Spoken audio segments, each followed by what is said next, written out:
80 शब्द प्रति मिनट शुरू। आशीष बाथम बनाम मध्य प्रदेश राज्य के वाद में अभी कथित किया गया कि अपीलार्थी अभियुक्त ने 22 वर्षीय कुप्रीति और 17 वर्षीय कुनिधि की हत्याएं की। विराम। अभियुक्त का कुप्रीति से प्रेम प्रसंग चल रहा था। विराम। वह उससे विवाह करना चाहता था। विराम। विवाह का प्रस्ताव जाति के आधार पर नामंजूर कर दिया गया था। विराम।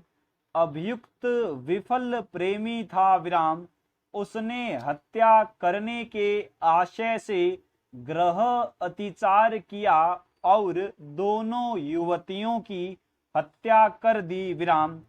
कुप्रीति के शरीर पर 32 क्षतियां पाई गई। विराम। क्षतियां इतनी गंभीर थीं कि ये प्रकृति के मामूली अनुक्रम में मानव की मृत्यु कारित करने के लिए पर्याप्त थीं। विराम। अभियोजन का पक्ष कथन था कि उसने ही प्रेम में विफलता का प्रतिशोध लेने के लिए ये हत्याएं की थी। विराम। सत्र न्यायालय ने पारिस्थितिक साक्ष्य का अवलंब लेते हुए अभियुक्त को गृह अतिचार तथा हत्याएं कारित करने का दोषी मानते हुए भारतीय दंड संहिता की धारा 302 तथा धारा 449 के अधीन दोष सिद्ध करते हुए मृत्यु दंड से दंडित किया। विराम। उच्च न्यायालय ने इस मामले को विरल में से विरलतम मामला न मानते हुए मृत्यु दंड को आजन्म कारावास के दंड में परिवर्तित कर दिया। विराम। चेंज।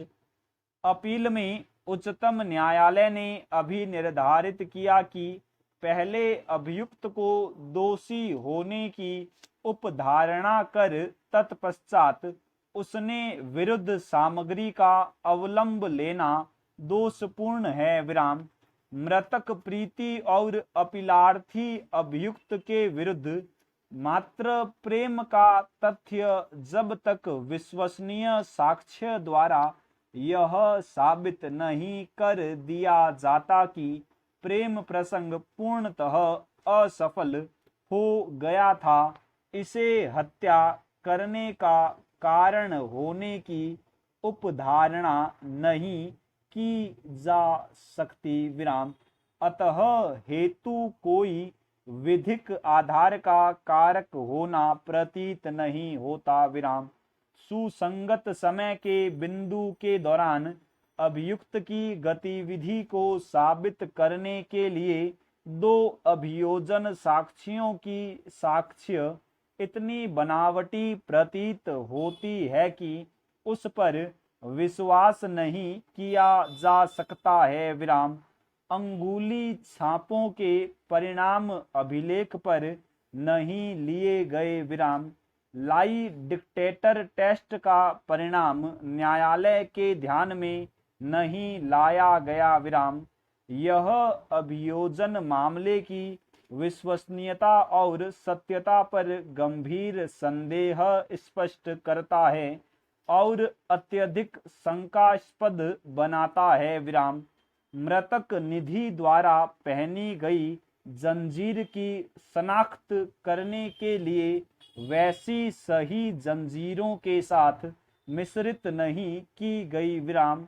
दोनों लड़कियों के शव पर अधिरोपित क्षतियों की संख्या प्रकृति और रीति के बारे में संदेह स्पष्ट करती है कि क्या एक व्यक्ति के लिए इतनी क्षतियां कारित करना संभव था। विराम। मकान की छत पर पाए गए रक्त के धब्बों के किसी स्पष्टीकरण के अभाव अभियोजन मामले की सत्यता पर प्रभाव डालता है। विराम। जब आरोप गंभीर हो तब अपेक्षित सबूत का स्तर भी उच्चतर होना चाहिए विराम। सत्य हो सकता है और सत्य होना चाहिए के बीच अत्यधिक बौद्धिक अंतर है विराम। अतः उच्चतम न्यायालय द्वारा निचले न्यायालयों के निर्णय अपास्त कर अपीलार्थी अभियुक्त को दोष मुक्त किया गया विराम। चेंज शीलम रमेश एवं अन्य बनाम आंध्र प्रदेश राज्य के वाद में अभियुक्त शीलम रमेश को मलेशम उर्फ समुद्रला एवं भीमना नक्सलवादी संगठन पीपुल्स वार ग्रुप के सदस्य थे, जिन्होंने अभियुक्ता रामटेंकी एवं थोलापाल की हत्या करने की योजना बनाकर उन पर दिनांक 30 जनवरी 1993 को साय 7 बजे पिस्तौल से वार किए। क्योंकि पूर्व में ये दोनों भी पीपुल्स वार ग्रुप के सक्रिय सदस्य थे, लेकिन 4 वर्ष पूर्व ये संगठन छोड़कर अपनी सुरक्षा की दृष्टि से जंगई ताल नामक गांव में आकर रहने लगे। पूर्ण विराम।